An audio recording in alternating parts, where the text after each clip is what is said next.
कि भारत के इतिहास में अगर कोई पहला पुरुष रहा है कि जिसने अस्पृश्यता जो है उसको पूरे उस पाप को पूरी तरह से मिटाया, वो भगवान बुद्ध है। तो बाबा साहब ने एक जगह पे लिखा, एक नोट है हु इज पांडुरंग करके, अभी तक पब्लिश नहीं हुई है लेकिन मैं देखा है उसको। तो उस नोट में बाबा साहब ने लिखा कि मेरे जो पिताजी है राम जी, उनको भगवान बुद्ध के धम्म के बारे में पता था। बाबा साहब ने उनको स्वयं बताया राहुला वाला पलो को कि वो उम्र के 16 साल में बुद्धिस्ट थे। बाबा साहब ने 1935 में घोषणा की कि मैं हिंदू करके मरूंगा नहीं, मैं हिंदू कह के खुद को मरूंगा नहीं। तो उसके बाद जब बाबा साहब ने बड़ा भाषण दिया दादर में 1936 में, तो वहां पे 10,000 लोग थे, महारों की परिषद थी। तो उस परिषद के जो भाषण दिया बाबा साहब ने मुक्तिकोण पर, तो उसके अंत में कहा बाबा साहब ने भगवान बुद्ध की सबसे कोर टीचिंग अत्यधिक भाव। जैसे बाबा साहब ने मार्क्सवाद और बुद्ध धर्म की तुलना करते हुए बताया कि अगर लोग 10% भी अगर बुद्ध धर्म का पालन करेंगे तो जो मास को अभी पे जो समाज था उससे कहीं गुना अच्छा समाज बनेगा। जो गोयंका साहब को जिन्होंने विपश्यना में लाया वो भी बाबा साहब के मित्र थे। ओके। तो उन्होंने बाबा साहब को यहाँ तक लिखा कि आपकी जो किताब है द बुद्ध एंड हिज धम्मा, इसको मैं पब्लिश करने के लिए पैसे दूंगा। दर्शकों, आपका स्वागत है आवाज इंडिया टीवी में। हम आवाज इंडिया के माध्यम से तमाम उन बिंदुओं को छूते हैं जो आपके जीवन को उच्चाकांक स्तर पे लेके जाते हैं। इसी फेहरिस्त में आज हमारे साथ एक डायनामिक पर्सनालिटी मिस्टर मंगेश दहिविले जी है, जो एक्टिविस्ट है, खासकर आम्बेडकराइट मूवमेंट से और ह्यूमैनिटेरियन वैल्यू पे दुनिया भर में वो काम करते हैं। सर, आपका स्वागत है। Thank you. जय भीम सर। हम देखते हैं कि हमेशा आपकी जो बातें हैं या जो आपका कटाक्ष है या जो आप थिंक करते हैं, आप रीथिंकिंग की प्रोसेस पे भी बात करते हैं। बाबा साहब के ऊपर आपका गहन विचार और मंथन रहा है, स्पेशली जो बुद्धा का जो विजडम रहा है ह्यूमैनिटेरियन वैल्यू के लिए या फिर लाइवलीहुड के लिए, उस पर आप काम करते हैं। आज हम देखते हैं कि जो 1956 की एक जो क्रांति हुई, उसके पहले भी दुनिया ने तमाम क्रांतियां देखी, चाहे वो फ्रेंच रिवॉल्यूशन रहे या फिर दुनिया के इर्द गिर्द में जो क्रांतियां घटित हुई, उसके आधार पे हम देखें फिलाडेल्फिया भी लोगों ने देखा कि वहां से ह्यूमन राइट्स और एक लॉ का भी एक ओरिजिन लोगों ने देखा। क्या फ्रेंच रिवॉल्यूशन और फिलाडेल्फिया की क्रांति और साथ ही साथ जो यूरोपियन देशों में जो क्रांतियां घटित हुई, क्या उसके समकक्ष जो 1956 की क्रांति बाबा साहब बुद्धिज्म की क्रांति के रूप में उसको मानव के लिए एक उत्सव के साथ गिफ्ट के लिए रखते हैं, क्या इसको समकक्ष आप देखते हैं? जी, जैसा बाबा साहब ने कहा है कि ये जो बुद्धा ने जो रिवॉल्यूशन लाया या बुद्ध पूर्व जो दुनिया थी वो दुनिया अंधेरी में थी, और जो भगवान बुद्ध ने जो धम्म को दुनिया में लाया और जिस प्रकार सच्चाई को दुनिया के सामने रखा, द वे इट इज़, तो बाबा साहब अम्बेडकर का कहना है कि ये जो बाबा बुद्ध की क्रांति है ये फ्रेंच रिवॉल्यूशन से बड़ी क्रांति है। अच्छा। और जब ये स्टेटमेंट बाबा साहब से आता है कि ये जो क्रांति है ये फ्रेंच रिवॉल्यूशन से बड़ी है, तो हमें सोचना पड़ेगा कि भगवान बुद्ध ने ऐसा क्या किया और भगवान बुद्ध के पूर्व जो ह्यूमैनिटी थी वो कैसे थी। तो जैसे मतलब भारत के विषय में लेंगे तो भारत तो मतलब वैसे भी एक अंधकार में जीने वाला समाज था, बहुत सारी चीज़ें थी, लेकिन बुद्ध ने जो एडुकेशन का काम किया, जो धम्म फैलाया, उससे सबसे पहले ये चीज़ भगवान बुद्ध ने बताया कि कोई इंसान जो है वो छोटा या बड़ा नहीं होता। पहले जो बुद्ध पूर्व जो विचार था वो ऐसे था कि आप जो है, आप अगर किसी समाज से आते, किसी ट्राइब से आते हैं, तो by virtue of your power आप किसी से बड़े हैं या किसी से छोटे। हाँ जी, ठीक है, तो उसको बोल सकते हैं हम लोग ट्राइबल इथिक्स। लेकिन जब भगवान बुद्ध आए तो उन्होंने बताया कि सारे ह्यूमन बीइंग जहाँ भी हो वो सारे समान है, उसमें कुछ भाषा का अंतर नहीं हो सकता, उसमें कुछ इवन लिंग का अंतर नहीं हो सकता। और जो तथाकथित विचार जो जिसका फैलाव एक पर्टिकुलर समाज कर रहा था कि कुछ लोग जो है जन्म से छोटे हैं, कुछ लोग जन्म से बड़े हैं, तो भगवान बुद्ध ने उसका पूरी तरह से खंडन किया। बाबा साहब ने 1927 में एक जगह भाषण दिया, बॉम्बे में भाषण दिया। अच्छा।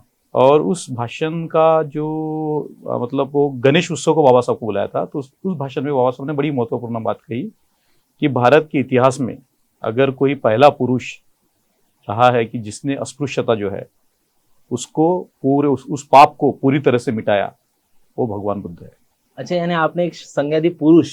हाँ। तो जो भगवान बुद्ध के साथ पुरुष को बाबा साहब ने जोड़ा, ये शायद धरती पे पहली बार भी होगा।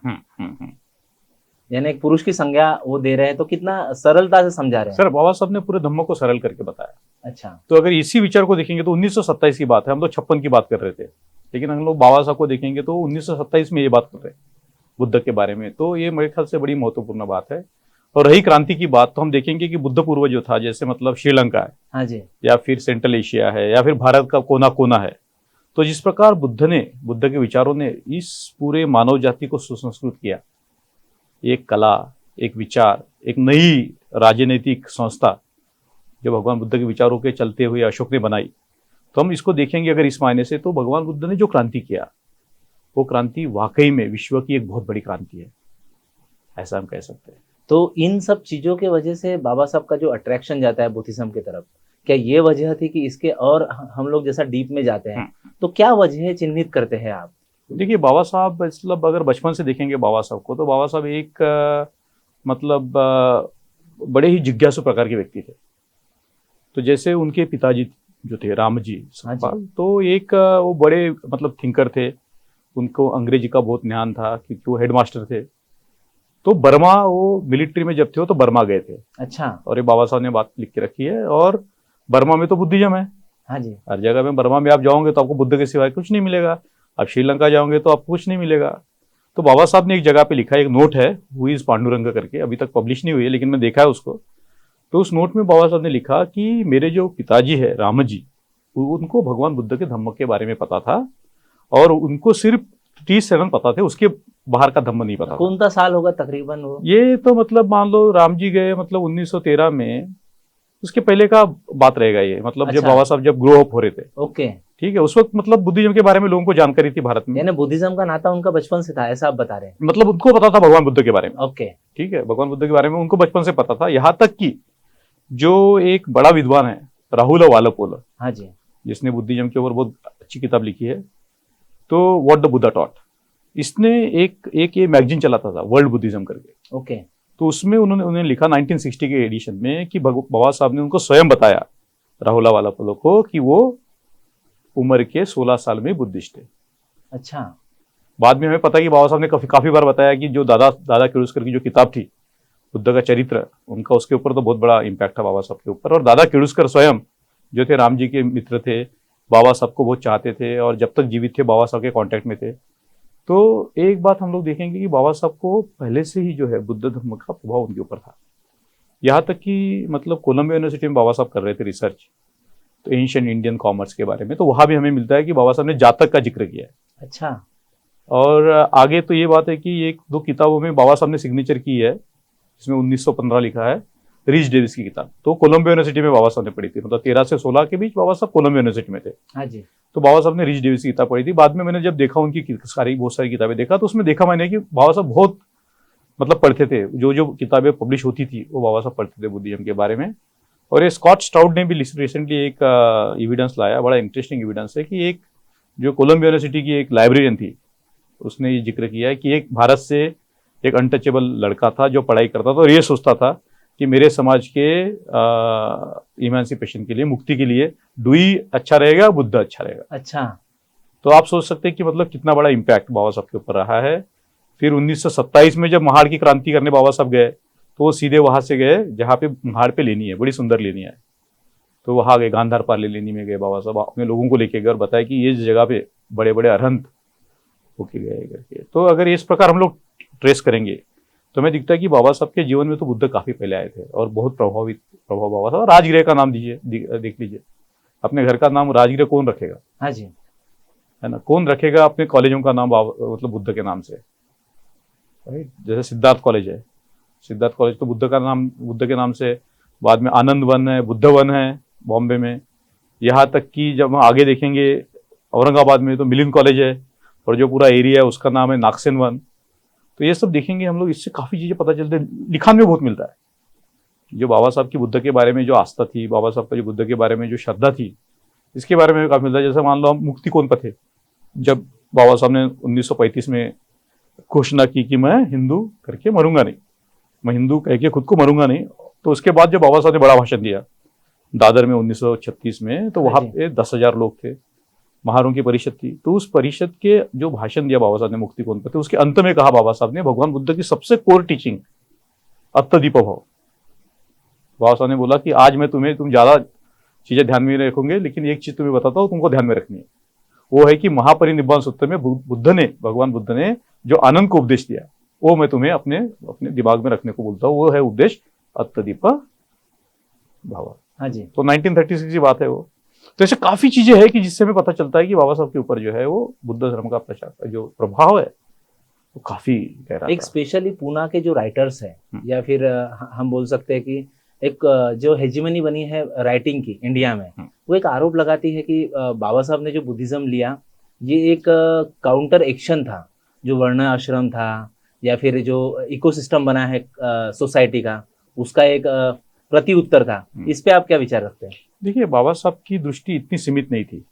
जब वो बाबा साहब जब मतलब दुनिया की तरफ देखते थे तो सिर्फ वो वर्णाश्रम धर्म को खत्म करना इस नजर से नहीं देखते। वो एक एजेंडा उनका था।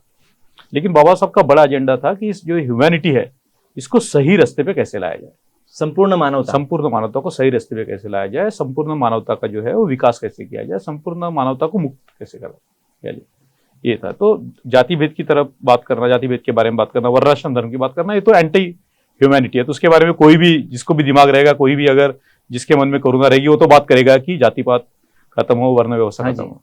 तो ये जो आरोप है कि बाबा साहब ने रिएक्शन से बुद्धिज्म लिया, ऐसा नहीं है।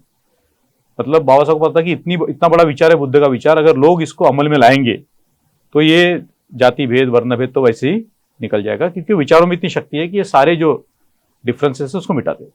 जैसे बाबा साहब ने मार्क्सवाद और बुद्ध धर्म की तुलना करते हुए बताया कि अगर लोग 10% भी अगर बुद्ध धर्म का पालन करेंगे तो जो मार्क्स को अभी पे जो समाज था उससे कई गुना अच्छा समाज बनेगा। हाँ जी। तो जो बाबा साहब को बुद्ध धर्म की तरफ देखने का जो रवैया था वो था समग्र क्रांति का। ओके। कि जो ह्यूमन एक्सपीरियंस है टोटलिटी में उसको किस प्रकार प्रबुद्ध किया जाए, उसको किस प्रकार जो है वो समता स्वतंत्र बंधुत्व न्याय के आधार पे समाज होना चाहिए, कैसे बनेगा। तो इस तरह से बाबा साहब बुद्ध के धर्म को देखते थे।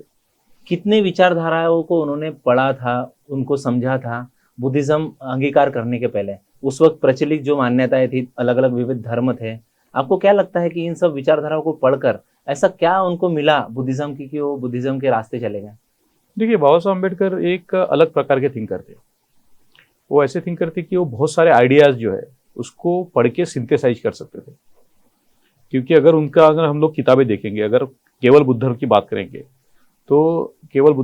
करेंगे तो बाबा साहब के पास 2000 से ज्यादा किताबें अवेलेबल थी। जो मैगजीन उस वक्त आती थी बुद्ध धर्म उस वक्त जो मैगजीन बुद्ध धर्म की आती थी, लाइट ऑफ एशिया हो गया या फिर लाइट ऑफ धम्मा या फिर मान लो जो भी मतलब थे, उसके सारे बाबा साहब के पास ये थे, सब्सक्रिप्शन थे। यहाँ तक कि त्रिपिटक दिखते हमें। तो सारी जो चीजें बाबा साहब बुद्धिज्म की बात करेंगे तो 2000 किताबें बाबा साहब के पास थी और बहुत सारी किताबों पे अंडरलाइन किया है। यहाँ तक कि पातंजलि योग सूत्र था बाबा साहब के पास। वैदों मतलब हिंदू धर्म को तो उन्होंने तो पूरा मतलब जैसे बोलते हैं ना पूरा घोल के पी लिए थे उन्होंने। यहाँ तक कि हम लोग देखेंगे कि क्रिश्चियनिटी का तो बाबा साहब का स्टडी बहुत था, बड़ा गहरा था। बाद में इस्लाम को तो पढ़ना उनको जरूरी था, क्योंकि भारत के परिप्रेक्ष्य में आप इस्लाम को समझे बगैर भारत की राजनीति नहीं समझ सकते। तो रिलीजन का तो बाबा साहब के मतलब जितने भी रिलीजन अवेलेबल थे उसका तो स्टडी था बाबा साहब का। लेकिन साथ साथ जो आइडियोलॉजी रहती है, जो फिलोसॉफीज रहती है, जैसे मान लो स्पिनोजा है, शोपेनहायर है, ऐसे जितने भी बड़े बड़े फिलोसोफर है उसको भी बाबा साहब ने पूरा घोल के पी लिया था। मतलब उनकी प्रतिभा अगर देखेंगे, उनकी किताबें पढ़ेंगे तो हमें ऐसे जिक्र दिखता है, बहुत सारी चीजें हमें दिखने को मिलती है कि उनकी जो प्रगल्भता है विचारों की। तो बाबा साहब कंपैरेटिव थॉट्स, जो कंपैरेटिव थिंकिंग थी बाबा साहब की बड़ी प्रगल्भ थी। एक उनका जो एक उनके साथ काम करने वाला एक आदमी था कॉन्स्टिट्यूएंट असेंबली में, उसने लिख के रखा ये आदमी जो है ये कोई भी चीज के पीछे भाग गया तो पूरा गहराई से उस चीज को पढ़ेगा, ठीक है, और सिंथेसाइज करेगा विचारों को। तो बाबा साहब की तरफ देखेंगे हम लोग तो बड़ा डायनामिक थिंकर हमें दिखता है, जिसका मतलब जिसको हम तभी अप्रिशिएट कर सकते हैं जब उनको पढ़ेंगे तब।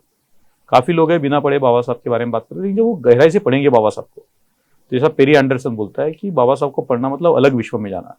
तो यही बात धार्मिक फील्ड, और बाबा साहब सेपरेट नहीं करते थे धार्मिक फील्ड है ये फिलोसॉफिकल, ऐसा नहीं था। हाँ जी, वो देखते थे कि कौन से आइडिया से जो है वो ह्यूमैनिटी मुक्त हो सकती है। तो उन्होंने सारा कंपैरेटिव स्टडी करने के बाद देखा कि बुद्ध का जो रास्ता है वो फुल प्रूफ है, उसमें क्लियरिटी है, उसमें डेमोन्स्ट्रेट कर दिया है कि वर्ल्ड को कल्चर किया जा सकता है।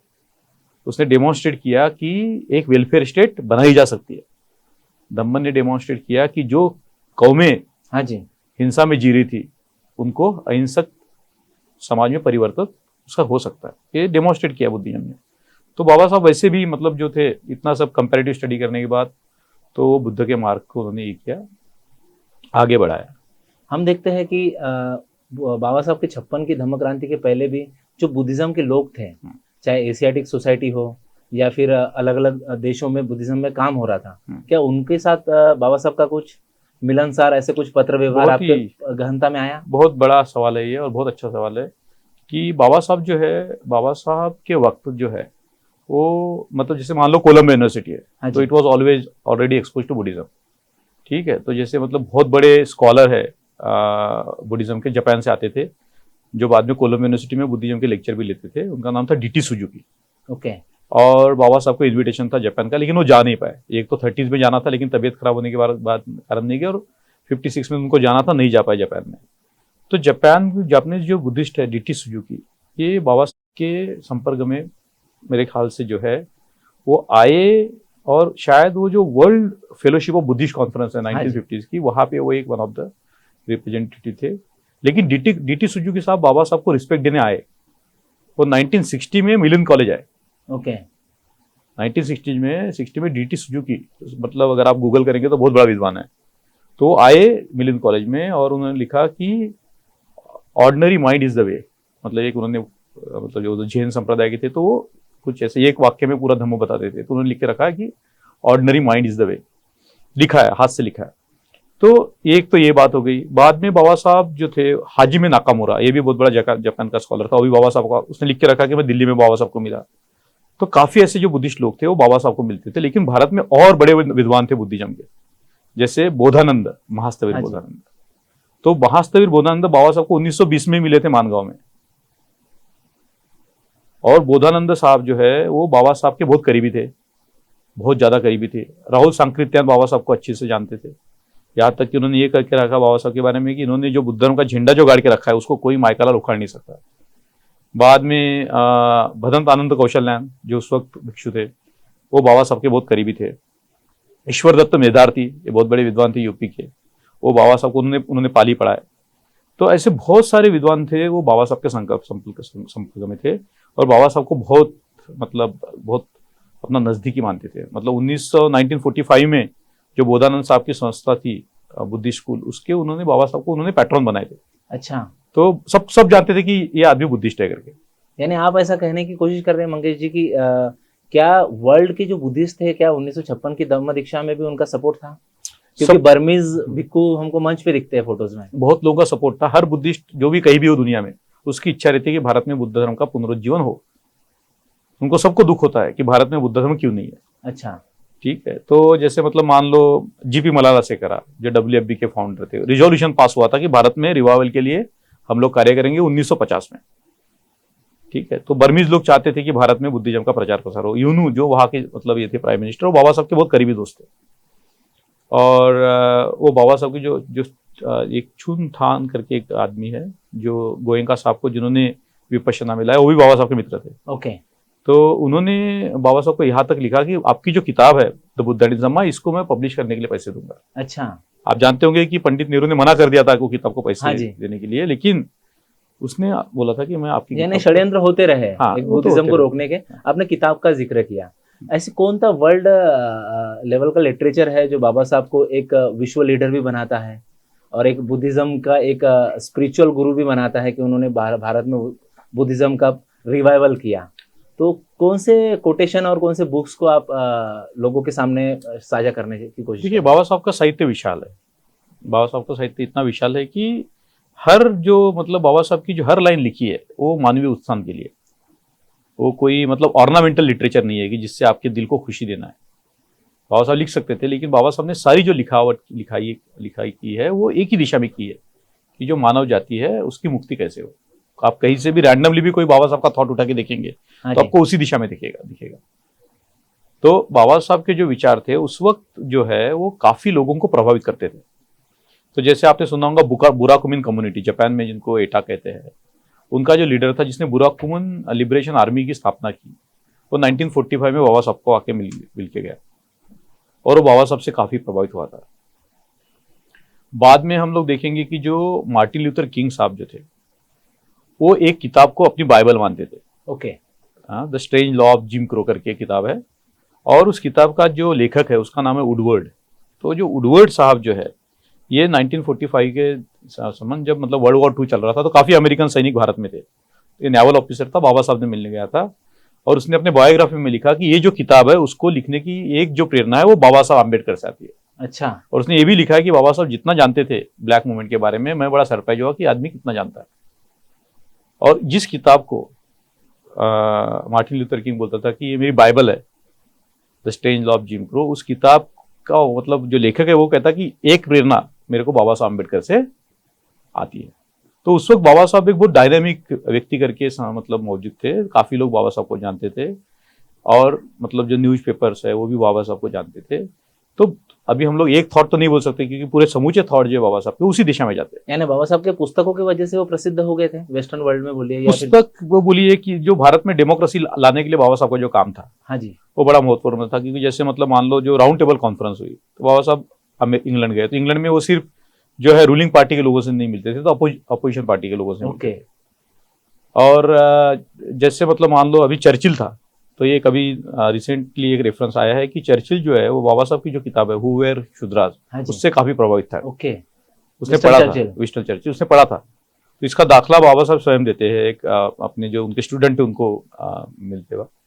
तो बाबा साहब जो है मतलब भारत बड़ा देश है, आज भी है, उस वक्त भी बड़ा देश था, तो सारी दुनिया की नजर रहती थी कि भारत में क्या हो रहा है।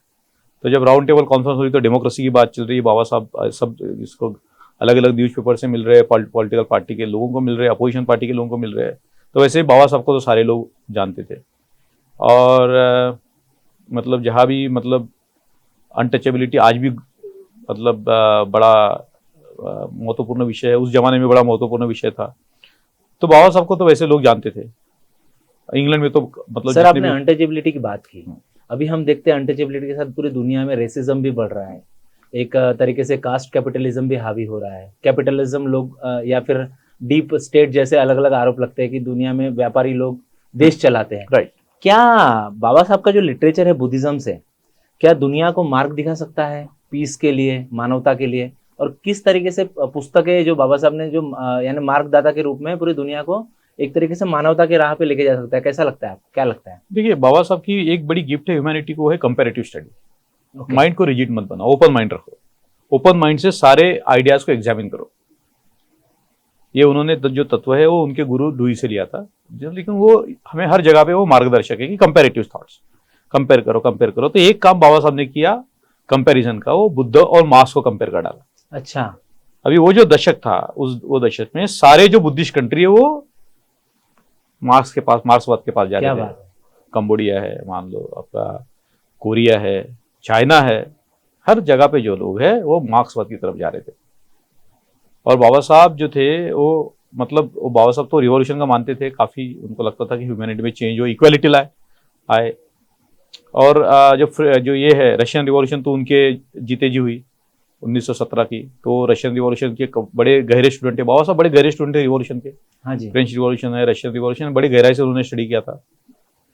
तो जैसे मतलब मान लो जॉन स्मिथ की किताब है 10 days that shook the world, जो रशियन रिवॉल्यूशन के, बाबा साहब रिकमेंड किया कि वो पढ़ना चाहिए करी किताब। तो कहने की बात यह है कि बाबा साहब देख रहे थे कि दुनिया जो है पूरी वो जा रही है मार्क्सवाद की तरफ। अच्छा, बाबा साहब का मार्क्सवाद को विरोध नहीं था, क्योंकि जो प्रिंसिपल है, जो गोल है, वो बाबा साहब कहते थे कि सेम है दोनों के। जैसे इसको भी चाहिए कि जो वर्ग संघर्ष हो खत्म हो, राइट। बुद्ध भी चाहते थे कि जो ह्यूमन बीइंग के जो बीच में जो ये है डिस्क्रिमिनेशन हो खत्म हो। तो एक्सप्लॉयटेशन को खत्म करने के लिए मार्क्सवाद काम करता था। जो बुद्धा है वो और रेडिकल जो चेंज है, दुख जो सिर्फ सोशल वॉर से नहीं आता, तो काफी रीजन से आता है दुख, रियलिटी को न देखते हुए भी दुख आता है। तो बाबा साहब जो बात करते हैं कि विजन में हम लोग देख सकते हैं कि दोनों समान है, लेकिन जो मीन्स है वो मीन्स में गड़बड़ है। क्योंकि मार्क्सवाद जो बात करता है कि डिक्टेटरशिप ऑफ प्रोलेटेरिएट, राइट। तो बुद्ध जो बात करता है, बुद्ध डिक्टेटरशिप ऑफ प्रोलेटेरिएट की बात नहीं करता। बुद्ध बात करता है कि इंडिविजुअल फ्रीडम कैसे हो, समाज जो है वो इक्वल कैसे हो, जस्टिस कैसे हो, जस्ट कैसे हो। तो अगर हम लोग बाबा साहब के अनुसार देखेंगे तो दो चीजें हमें दिखेंगी। एक तो डेमोक्रेसी, तो बाबा Saheb Ambedkar was a philosopher and practitioner of democracy early on. जब उसने अपने सार्वजनिक जीवन की शुरुआत की तो उसी प्रीमाइसेस से की कि डेमोक्रेटिक सोसाइटी चाहिए। और 1941 में बाबा साहब ने और इम्पोर्टेंट बात कही जो हमारे आज डिस्कशन के साथ जुड़ती है, वो है कि बाबा साहब ने बताया था कि अगर भारत में डेमोक्रेसी चाहिए तो उन्होंने जो है रामकृष्ण गांधी के विचारों को छोड़ना चाहिए, उन्होंने बुद्ध के विचारों को मानना चाहिए। और उस वक्त बाबा साहब ने बुद्ध की तुलना एक डॉक्टर के साथ की थी कि जो मतलब जो हिंदू समाज है उसका जो कोथा है, मतलब पेट, वो खराब हो गया है, तो उसको अगर कोई साफ करेगा तो वही मतलब उसकी वजह से तबीयत खराब है भारत की तबीयत खराब होने के कारण वो बहुत बारीक हो गया है, वो मतलब अच्छा, रोगी हो गया है, समझा रहे थे रोगी हो गया है, तो ये रोग से दूर करने वाला एक डॉक्टर है बोले, वो है बोले भगवान Buddha.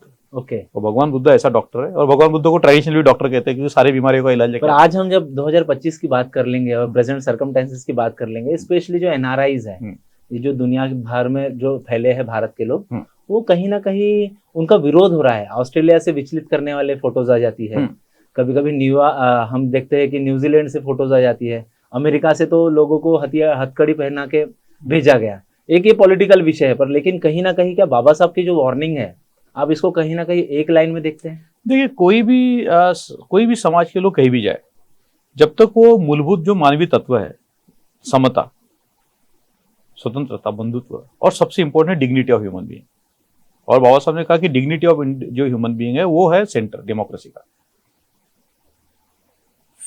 Respect and reverence for a fellow human being. हाँ जी। अगर आप रिस्पेक्ट और रेवरेंस, रिस्पेक्ट पे नहीं रुके बाबा साहब, रेवरेंस की तरफ चले गए, तो जब तक आप दूसरे इंसान को जो है वो, जब तक आप उसको आदर नहीं करते, उसका सम्मान नहीं करते, तब तक आप कहीं नहीं जाते। आप दुनिया के कोई भी कोने में चले जाओ, अगर आपका एटीट्यूड इसके खिलाफ है, आप किसी हायरार्की को मानते हैं, आप मानते हैं कि हम बड़े हैं, हमारी कल्चर बड़ी है, आप जाके नरियल फोड़ोगे बहुत सारे दूसरों के दूसरे देश में जाके तो लोगों को लगेगा ये क्या मूर्खता है। हाँ जी। ठीक है, आप जाके अगर मान लो सती करोगे, प्रमोट करोगे, या फिर आप यज्ञ को प्रमोट करोगे वहां जाके, तो लोग प्रश्न पूछेंगे, क्योंकि जो दो वैल्यू है, एक तो सेकुलर वैल्यू है, ह्यूमन वैल्यू, वो हर जगह समान है, जो बुद्धा से जुड़ती है, वो हर जगह समान है। एक आदमी ने दूसरे आदमी को रिस्पेक्ट करना ही है। अगर आप बोल रहे कि ये नीचे है, तो आप जो है वो बेसिक ह्यूमन जो वैल्यू उसके खिलाफ है। तो आप कोई भी देश में गए और उस वहां का जो कानून है, रूल ऑफ लॉ है, जैसे इंडिया में तो नहीं है, इंडिया में रूल ऑफ लॉ है, लेकिन जो रूल चलता है वो कास्ट का चलता है। हाँ जी। वो कॉन्ट्रडिक्शन है। लेकिन बाहर आप एक इसको लेके जाओगे, रूल ऑफ कास्ट या रूल ऑफ एरोगेंस, वो चलेगा नहीं। सिविक सेंस की भी बात, सिविक सेंस है, नहीं मानेंगे कोई लोग। तो आपको लगता है कहीं ना कहीं बुद्धा को के मैसेज को फॉलो न करते हुए भी ये एक बहुत बड़ी तो ये बीमार मानसिकता, जैसे बाबा साहब बता रहे हैं, भारत जो है एक बीमार देश है, उसका पेट जो है खराब है, उसको एक ही डॉक्टर जो है वो 41 में बात की, 1941 में बात की, तो एक ही, और ये भी बोला कि हम भारत के लोगों ने एक महामंत्र को हरदम बोलना चाहिए, वो है बुद्धं शरणं गच्छामि, धम्मं शरणं गच्छामि, संघं शरणं गच्छामि।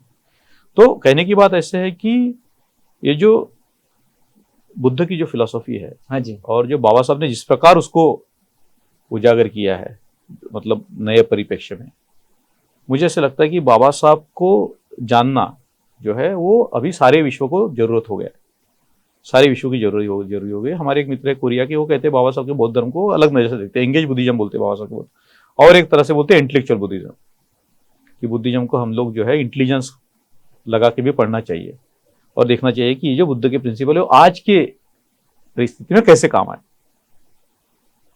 राइट। तो बाबा साहब जो है वो, बाबा साहब सबसे बड़ा जो प्रॉब्लम है दुनिया का वो है डिस्क्रिमिनेशन। आज भी आप कहीं भी जाइए, आज जो पोलराइजेशन जिसको बोलते हैं, polarisation, black white, upper lower, rich poor, ये जो पोलराइजेशन चल रहा है, और बाबा साहब ने बोला है कि ये पोलराइजेशन को खत्म करने के लिए बुद्ध का जो धर्म है वो बड़ा काम आता है, पर्टिकुलरली संघ की कंसेप्ट, क्योंकि आप जब संघ में आते हैं तो आप किसी बड़े छोटे नहीं रहते। तो संघ मतलब जो है वो एक्चुअली जो है वो जनतंत्र है, लोकतंत्र है, उसका छोटा रूप है। हम चर्चा के अंतिम पड़ाव पे है। हम देखते हैं कि जो 1956 की धम्म क्रांति हुई, इसमें जो बाबा साहब के मैसेज थे, जो लोग उनके फॉलोअर है, क्या बाबा साहब के उन मैसेज को लोग समझ पाए हैं? क्या अगर से समझ नहीं पाए तो कौन सी ऐसी प्रैक्टिसिंग होना चाहिए कि वो जो रियल बाबा साहब का कोर मैसेज है वो समझ पाए लोग? क्या लगता है आपको? देखिए, बाबा साहब को समझना जो है वो आज मतलब सभी की जरूरत है, और वो इतनी जरूरत है सभी की, क्योंकि अगर ह्यूमैनिटी को मतलब शांति चाहिए, प्रॉस्पेरिटी चाहिए, पीस चाहिए, और आगे बढ़ना ह्यूमैनिटी को, तो बाबा साहब के विचारों को समझना पड़ेगा। और वो विचारों की समझने की शुरुआत जो करेंगे वो उनके फॉलोअर करेंगे, क्योंकि बाकी लोगों को तो बाबा साहब में इंटरेस्ट नहीं है, सिर्फ उनका अपना पोस्टर अपने पॉलिटिकल पार्टी पर उनको जान के समझना जो है, समझना उनको पढ़ना, ये बड़ी रिस्पॉन्सिबिलिटी है अम्बेडकर वादी हाँ लोगों जी। की। और जो बाबा साहब का जितना गहराई से पढ़ाई होगी, जितनी गहराई से बाबा साहब की पढ़ाई होगी, उतने गहराई से जो है वो जो समता, स्वतंत्रता और बंधुत्व का और न्याय के ऊपर आधारित समाज की निर्मित होगी, ऐसा मेरा मानना है। क्योंकि उस विचारों में इतनी शक्ति है, इतने उस विचारों में इतनी ताकत है कि वो हमें आगे लेके जा सकती है। तो जैसे मतलब बाबा साहब जिंदा थे तो स्वयं पढ़ाते थे, तो काफी लोग उस वक्त मतलब जो थे बिना पढ़े भी काफी विचार जानते थे। बाबा साहब हर जगह जाके भाषण देते थे और उनकी भाषा वाणी जो बड़ी सरल होती थी, लोग समझते थे, तो प्रभाव बहुत ज्यादा था, तो मूवमेंट बहुत स्ट्रांग थी। हाँ जी। बाबा साहब ने अगर मोबिलाइज करते थे तो मतलब एक आवाज दिए तो हजारों करोड़ लाखों लोग आते थे, हाँ जी। है ना। कई 50,000 75,000, धर्मांतर के दिन मतलब 5 लाखों लोग लाख आ गए लाखों थे। लोग, है ना। तो मतलब आज के तुलना में देखें तो 50 लाख हो गए वो। हाँ जी। तो अगर बाबा साहब का मतलब इस प्रकार था कि जब वो जीवित थे तो उन्होंने काफी एडुकेट किया। उनकी जो स्पीचेस है वो पब्लिक एडुकेशन का काम करती थी। बाबा साहब जाने के बाद जो पीढ़ी आई उसने अपना जितना उनको पॉसिबल था उतना काम किया, लेकिन उनकी स्ट्रगल में जिंदगी गई, नई नई नौकरियां लगाना, बच्चों को पढ़ाना, ये करना। अभी जो पीढ़ी है उसका उत्तरदायित्व सबसे ज्यादा है। हाँ जी। उसका उत्तरदायित्व है कि वो थोड़ी सुख वस्तु है, जो पर्टिकुलर जो मिडिल क्लास आया है। तो बाबा साहब जो मिडिल क्लास है उससे नाराज थे। बाबा साहब चाहते थे कि इन्होंने सिर्फ अपने पेट के पाइक नहीं होना चाहिए, वो चाहते थे कि इन्होंने जो है वो कारवा को आगे बढ़ाना चाहिए, सोसाइटी को सर्विस देना चाहिए। जो लास्ट आदमी है उसकी तरफ पहुंचना चाहिए। सिर्फ अपने ही समाज को नहीं तो पूरे विश्व को उन्होंने मतलब गाइड करना चाहिए। ये बाबा साहब का सपना था कि बाबा साहब पता था कि मेरे विचारों में ये ताकत है कि अगर इसको कोई छुएगा, इसके अंदर जाएगा कोई, तो वो आराम से जो है वो परोपकार करेगा। तो मेरे ख्याल से जो है बाबा साहब जो थे उनको मतलब उनका जो विद्वत्ता थी वो तो मतलब उसकी हम तुलना नहीं कर सकते। 2 बड़े उस वक्त के वर्ल्ड के यूनिवर्सिटी से डिग्री, टॉप मोस्ट यूनिवर्सिटीज से, मतलब तो basically Baba Saheb Ambedkar was a researcher. हाँ जी। बाबा साहब अम्बेडकर रिसर्च से गहराई से चीजों को समझते थे, फिर उसको वो इम्प्लीमेंट करते थे। इसलिए संगठन भी अलग अलग रूप में ढाल देते थे वो। सब अलग अलग। आप बाबा साहब को देखोगे तो उनकी स्ट्रैटेजी बड़ी बदलते रहती थी और बड़ी सुंदर स्ट्रैटेजी हुआ करती थी। क्योंकि बाबा साहब ने एक जगह कहा है कि मैं इतनी चीजें क्यों कर सकता हूँ, क्योंकि मैंने ज्ञान के समुद्र में बहुत गहरी छलांग लगाया, मैं डुबकी लगा दी। I have drank deep in Okay. The ocean of knowledge. तो इसलिए मैं बाकी लोगों को समय लग सकता है, लेकिन मैं स्नैप ऑफ फिंगर में कर सकता हूँ। जो यंग पीढ़ी आपको सुन रही है, हाँ। क्योंकि आप रिमार्क भी यंग पीढ़ी को कर रहे हैं बार बार, और बाबा साहब भी अपेक्षित युवाओं से काफी अपेक्षा जी, रखते थे। क्या लगता है कि कोई भी लिटरेचर को समझने के लिए, पढ़ने के लिए क्या बेसिक कुछ चीजें होना चाहिए? देखिए, बहुत ही सबसे इंपॉर्टेंट है कि आपके अंदर इच्छा होनी चाहिए। सबसे इंपॉर्टेंट इच्छा, पहली बात। अगर आपकी इच्छा हुई तो आप कोई भी चीज को छेद सकते हैं। क्यूरियोसिटी बहुत इंपॉर्टेंट है कि क्या लिखा है बाबा साहब ने, ऐसा क्या लिखा है कि बाबा साहब बने, कैसे सोचते थे कि बाबा साहब बने। तो सबसे बड़ी है क्यूरियोसिटी। दूसरी है कमिटमेंट। जैसे हम लोग बाबा साहब की तरफ देखेंगे तो बाबा साहब जब गए कोलंबिया यूनिवर्सिटी में तो ज्यादा पढ़ने के इसमें नहीं थे। वो नया सिटी था, बड़ा सिटी था, न्यूयॉर्क सिटी था, तो थोड़ा यंग बंदा एंजॉय करता है वैसे बाबा। लेकिन एक दिन उनको लगा कि नहीं, ये इतना बड़ा जो नॉलेज है। क्लासरूम में बैठे थे, प्रोफेसर की क्लास चल रही थी, प्रोफेसर गिडिंग की क्लास चल रही थी। तो बाबा साहब ने देखा कि जो विचार बता रहा है कॉन्शियसनेस ऑफ अ काइंड, वो उनको इतना अपील होगा कि उन्होंने बोला कि मैं मर जाऊंगा लेकिन जब तक मैं पूरा पढ़ूंगा नहीं तब तक मैं भारत जाऊंगा नहीं। कमिटमेंट। अब वो कमिटमेंट कैसे दिखती है हमको? तो 18 घंटे पढ़ाई। ये कोई फिक्शन वाली बात नहीं है। 18 घंटे आदमी ने पढ़ाई की बाबा साहब ने। और आदमी 18 घंटे कब पढ़ेगा? जब उसके अंदर कोई विजन हो, हाँ जी, जब कोई कमिटमेंट हो, और सबसे बड़ी कंपैशन हो। तो बाबा साहब चाहते तो बड़ी से बड़ी नौकरी कर सकते थे अमेरिका में। वो तो पीएचडी इकोनॉमिक्स बोलते, बड़ी बात हो गई, बहुत बड़ी बात हो गई। हाँ जी। उनको तो वॉल स्ट्रीट में नौकरी मिल सकती थी, इतनी बड़ी विद्वत्ता थी। लेकिन कमिटमेंट थी उनकी कि नहीं, मैं सारा जो नॉलेज है वो जाके अपने लोगों की इमेंसिपेशन के लिए लगाऊंगा। Commitment, compassion. तो मुझे ऐसे लगता है। और दूसरी बात, मतलब जो पढ़ते पढ़ते फिर जो मजा आती है, जॉय आता है, क्योंकि आप मतलब गहराई से जो सोचते हैं तो जो जॉय निर्माण होता है, कोई चीज में नहीं निर्माण होता है। हाँ जी। जैसे बाबा साहब जब पढ़ते थे तो वो कहते कि मैं सारी चीजें भूल जाता था, यहां तक कि मैं अपने फिजिकल पेन को भूलता था। ओके। ठीक है। तो जो पढ़ने की जो बात है, मेरे ख्याल से वो एक कमिटमेंट से आती है। और कमिटमेंट तभी आती है जब कोई बड़ा मोटिवेशन हो, और सबसे बड़ा मोटिवेशन होता है लोगों की सेवा करने का। हाँ जी। जो बाबा साहब के अंदर था। तो जो आज के जो युवक है, अगर वो बाबा साहब को पढ़ेंगे और गहराई से जानेंगे और अंदर जाएंगे, तो उनको उनका खुद का ही विकास नहीं होगा, उनको खुद ही मतलब जो है आनंद नहीं आएगा, तो समाज के लिए भी बहुत बड़ा काम कर सकते हैं। और जितना आप बाबा साहब को पढ़ेंगे तो आपको विचार करने की आपको ट्रेनिंग आती है कि आप कैसा सोचेंगे।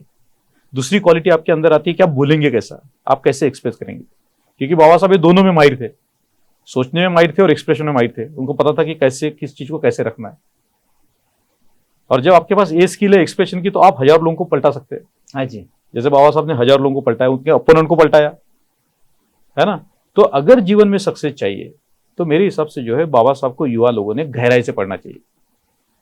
अभी कुछ प्रयास हो रहे हैं कि जिसमें लोग जो है साथ में आके पढ़ रहे हैं, बड़ी अच्छी बात है। तो हर गांव में छोटे छोटे ग्रुप होना चाहिए, जिसमें मतलब अंबेडकर स्टडी सर्कल यूनिवर्सिटी में होना चाहिए, कि जो पढ़ेंगे, जितना पढ़ेंगे उतना वो आगे बढ़ेंगे, उतनी कम्युनिटी आगे बढ़ेगी। तो मुझे ऐसे लगता है कि पूरा हमारा जो यश है वो बाबा साहब के विचारों में हमको मिलता है। और बाबा साहब के विचार क्लोज नहीं है, वो क्लोज सिस्टम नहीं, ओपन सिस्टम है, सभी के लिए, सभी के लिए, और खुद के लिए भी है, और मतलब जो टाइम है उसके लिए भी है। ठीक है, तो 3 प्रिंसिपल है, लर्न, अनलर्न, रीलर्न, यस, है ना। लेकिन अनलर्न करने के लिए पहले लर्न तो करना पड़ेगा, हाँ जी, है ना। पहले बाबा साहब के विचारों को तो समझना पड़ेगा। इकोनॉमिक्स में बाबा साहब के विचार क्या है, कॉन्स्टिट्यूशन के विचार क्या है, हिस्ट्री के विचार क्या है, बुद्धिज्म के क्या विचार हैं? बुद्धिज्म के विचार क्या है, हर चीज के विचार क्या है, गहराई से मंथन होगा, चिंतन होगा, तभी आगे जो है वो समाज जा पाएगा। तभी हमारी कम्युनिटी नहीं तो पूरा भारत उस विचार बिजनेस से में जा पाएगा, हर चीज में हर जा जगह पाएगा। पे जा पाएगा। आपने आपका कीमती वक्त दिया, आप जुड़े रहिए आवाज से।